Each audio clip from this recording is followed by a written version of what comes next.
ഇന്ന് എൻ്റെ ഒരു ഡേ ഇൻ മൈ ലൈഫ് കണ്ടാലോ. ഇന്ന് രാവിലെ കുറച്ചധികം നേരം ഉറങ്ങണമെന്ന് വിചാരിച്ചിട്ടാട്ടോ ഇന്നലെ കിടന്നത്. പക്ഷേ രാവിലെ തന്നെ ഒരു ആവശ്യത്തിന് വേണ്ടിയിട്ട് ജിനീഷിനെ ഫോണിൽ വിളിച്ചെണീപ്പിച്ചേ. ജിനീഷിന് ഇന്നലെ രാത്രി ഷിഫ്റ്റ് ഉണ്ടായിരുന്നേ, അതിന് പോയേക്കാട്ടോ. പിന്നെ കിടന്നിട്ട് ഉറക്കം വരുന്നുണ്ടായിരുന്നില്ല. ഒന്ന് എഴുന്നേറ്റ് ഫ്രഷ് ആയിപ്പോഴേക്കും ജിനീഷ് വന്നു കേട്ടോ. രാവിലെ തന്നെ ഒരു കപ്പ് ഹോർലിക്സ് കുടിക്കാമെന്ന് വെച്ച് അത് റെഡിയാക്കാൻ വെച്ചു കേട്ടോ. എനിക്ക് ഈ പാലിൻ്റെ മണമൊന്നും ഇഷ്ടമല്ല, അതുകൊണ്ട് പാൽ ചായ ഇഷ്ടമല്ല കേട്ടോ.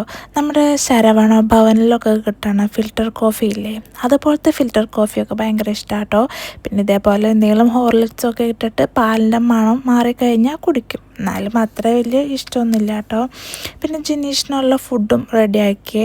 ജിനീഷിന് ഇന്നൊരു ചപ്പാത്തിയും പിന്നെ നമ്മൾ ഇന്നലെ ഉണ്ടാക്കിയ ബീൻസും ക്യാരറ്റും തോരനില്ലേ, അതും പിന്നെ ചിക്കനാണേ കൊടുത്തത്. പിന്നെ നമ്മൾ ടി വി ഒക്കെ കണ്ട് ചായയൊക്കെ കുടിച്ച് കുറച്ച് നേരം വർത്തമാനം പറഞ്ഞിരുന്നു കേട്ടോ.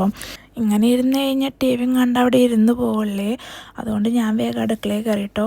ജിനീഷ് ഉറങ്ങാനും പോയേ. ചോറുണ്ടാക്കാൻ വേണ്ടിയിട്ട് അരി എടുത്ത് അടുപ്പത്തിട്ടുണ്ടായിരുന്നു. പിന്നെ കുറച്ച് ചെറുപയർ ഉപ്പും മഞ്ഞൾപ്പൊടിയും ഇട്ടിട്ട് അടുപ്പത്ത് വെച്ച്. പിന്നെ നമ്മൾ ഇന്നലെ ഫ്രിഡ്ജിൽ കയറ്റിയ മീൻ എടുത്തിട്ട് അത് വറക്കാൻ വെച്ചു കേട്ടോ.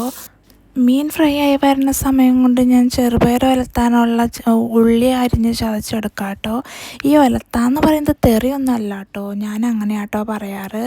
പിന്നെ നമുക്കൊരു ഓംലേറ്റും കൂടെ ഉണ്ടാക്കാനുണ്ടായിരുന്നേ. ഈ ഓംലേറ്റ് ഉണ്ടാക്കുന്ന സമയത്ത് മുട്ട ഇതേപോലെ നല്ല പോലെ ബീറ്റ് ചെയ്തെടുത്ത ഓംലേറ്റ് നല്ല ഫ്ലഫി ആയിട്ട് നല്ല സോഫ്റ്റായിട്ട് കിട്ടും കേട്ടോ. പിന്നെ കുറച്ച് കൊണ്ടാട്ടം വറുക്കാനുണ്ടായിരുന്നു, അത് വറുത്തെടുത്തു.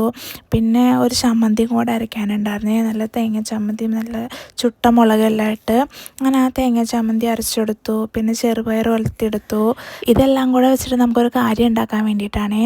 അതെന്താണെന്ന് മനസ്സിലായ ഒരു കമൻറ്റ് ചെയ്യട്ടോ, അത് ഞാൻ പിന്നെ പറയാം.